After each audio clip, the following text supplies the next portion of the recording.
Hello, my name is Andy and I am the Village Idiot. I'm armed with a car and a GoPro and an unhealthy amount of time on my hands. I'm using that time to attempt to visit every civil parish in England. You're watching the East Riding of Yorkshire series. Together with the unparished city of Hull, it forms the county of the same name. There's 172 parishes here. Which one are we in today? Welcome back to the East Riding of Yorkshire, everybody. Now we've moved away from Tickton along the main road that we saw in that episode, and we're beginning this one outside a holiday park. That's High Farm Holiday Park, and you'll find this in the very small parish of Routh.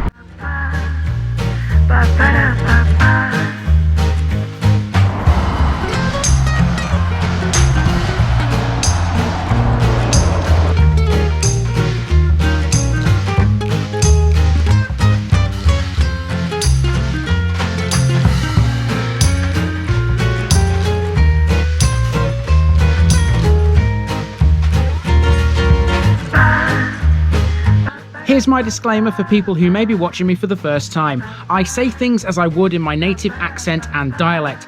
As a result, I may not pronounce things in the same way as the locals do. Remember, I'm a visitor. It's impossible to know everything. Leave me a comment, spin me a like and bash that subscribe button. Let's get to today's parish video. The next location along the A1035 to the east from Tickton, welcome to the parish of Routh, located within the valley of the River Hull. An unusual name, Routh has been recorded in the past as Ruda or Rue, the latter particularly so in the Middle Ages. It's of Scandinavian origin and seems to describe the location as a clearing or a tract of rough ground. That makes sense because this part of the East Riding used to be covered by an ancient forest, not too dissimilar to that of Sherwood. Considerable remains of trees were dug out of the Cars, the marshy areas around the village, in the 19th century. Routh as a village has been rebuilt a few times.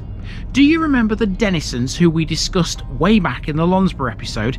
Its most modern rebuilding was by them in the late 19th century. They're just one name associated with Routh. Early in the 20th century, the Sammans built 4 pairs of cottages here, and there's a landmark here that bears the Samman name. Whilst the main cluster of buildings line the A1035, there is a small handful away from the main road, an area which includes the lovely church of All Saints. And Routh has not just one but 2 country parks, which attract visitors to this tiny corner of East Yorkshire. We'll discuss them too in this episode. So this is Routh. Let's dive right into it.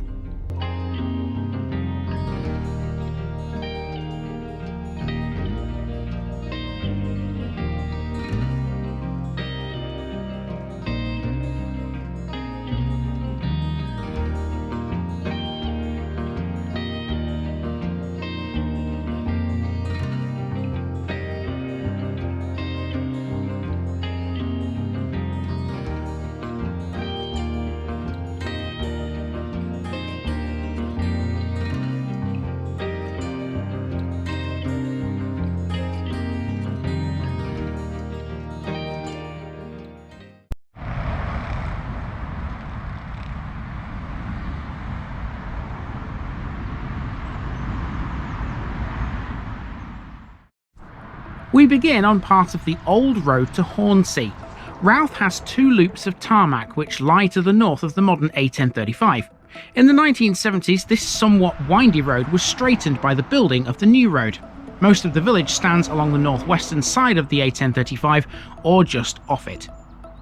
Here's the Nag's Head, the one and only pub in the village which benefits from passing trade along the road. The pub was named in the 1820s and has been trading for even longer. Its first customers walked through its doors during the second half of the 18th century. It offers a carvery all day on Saturdays and Sundays. After the pub, the road splits again, and now we're on loop number 2. This one shows you exactly how the village used to look before the straightening of the road. It's why the houses and farm buildings are all set back away from the A1035. It might look a bit odd, but in a weird kind of way it works. There's proof positive there that even in a place this small you can still get people who are interested in what you're doing. You know, I was spotted by somebody just with the camera and they asked me what I was doing and I would give them one of my cards and they were like, that's interesting. So I might have gained another subscriber there, who knows. Right, so we've hit this caravan sales place, which is at the end of the second sort of loop. And if we walk a little bit further past this, there's a turning on the left which you might just be able to see in the distance over there. And if you take that turning, you head down towards the church. There isn't really much more in this place, but you know me, I will endeavour to find some things.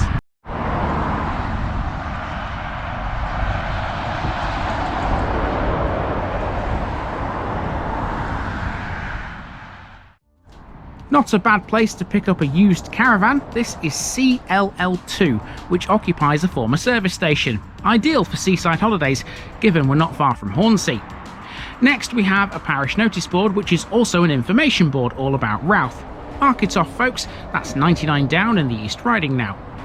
This board also shows us an old map of Tickton. You can see from this how the road through the village used to be, and that little cluster is Tickton's oldest part. Here's some of the oldest buildings in Routh. Note the shield on the wall of this row. That's the Londesborough cipher, which is on many a building here. Then we come to Samman Hall. This is a former school building and reading room that was once also used for village meetings. A larger village hall adjoining the reading room was built in 1935.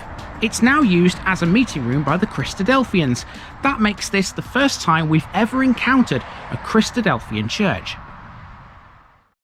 Well, thanks to the main road, it's quite a noisy little village this, isn't it? Well, we're going to move away from the A1035 now and head down this road here towards the church, where it's going to be, thankfully, a little bit quieter.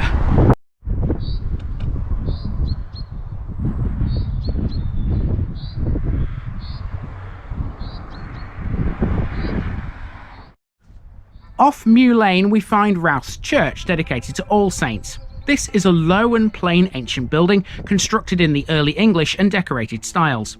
It consists of a chancel, nave, porch and an embattled tower which contains one bell. The exterior is rough cast with pebbles. The building was considerably altered in 1835 and the chancel was again restored in 1869. Inside it features some mutilated effigies, one of them being the figure of a knight in armour. Alongside him is his lady.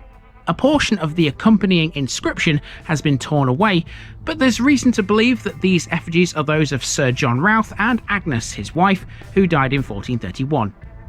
On the northern wall of the tower, this tells us about the clock, which was added to commemorate the men of Routh who died in World War I. The church will seat about 80 at full capacity, and it's a lovely little spot this, well worth having a look around. Now, unfortunately, there's no path to get back across to the A1035 across these fields. Once you come out of the churchyard, this is what you're faced with. It's a big hedge and a field beyond, and you can see the pub in the distance. The Nag's Head is literally just there, and it'd be nice if there was a way to cut across this field, but unfortunately, there isn't.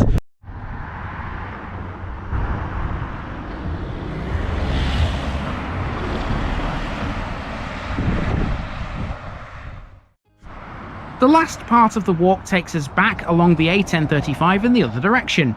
There's a couple more landmarks on this right-hand side of the road. For one, there's a bus stop, and in much the same way as in Tickton, the number 25 stops here on its way from Beverley to Hornsey. Next is Park Farm. This is one of the properties which was rebuilt in brick by the Denisons. Like some others in Routh, it bears a Londesborough cipher. Not far away we have Northorpe Joinery, a local business which has recently relocated here. It was established in Hornsey in 1983 by Ian Grayston. And just before we reach the end, we pass a sign for the 2 country parks that Routh can boast. These deserve their own special section, I think. The first of the 2 country parks is the one I began this episode at, High Farm. This is a landscaped holiday park with ample woodland and country walks. It has a golf course with 9 holes, although theoretically there's 10 because the 10th is a cafe that serves food made with locally sourced ingredients. And it's even got a fishing lake, so you can see why people enjoy coming to this part of the East Riding for a short getaway. Right next door to it there's a second park which again is along the same lines. This is Heron Lakes, the result of 12 years of meticulous research, planning and work by the Bird family. Bird by name and bird by nature, Heron Lakes is a beautiful environment where nature thrives thanks to their partnership with DEFRA and the Hull Wildlife Trust. Here you can rent or even buy your own little piece of the Yorkshire countryside. That sounds perfect to me. Okay, and we're back to the beginning. I'll tell you what, this might be a small one, but it's still a fair old walk from where I parked up here at the eastern end of Routh up to the church and back. It's taken me quite a long time, about half an hour. So yeah, I thought I'd be done this one in sort of 20 minutes or so, so that's a bit longer than I thought. But there you go, this is how it goes. That's been the parish of Routh, and I've been Andy, also known as the Village Idiot, and I'm out.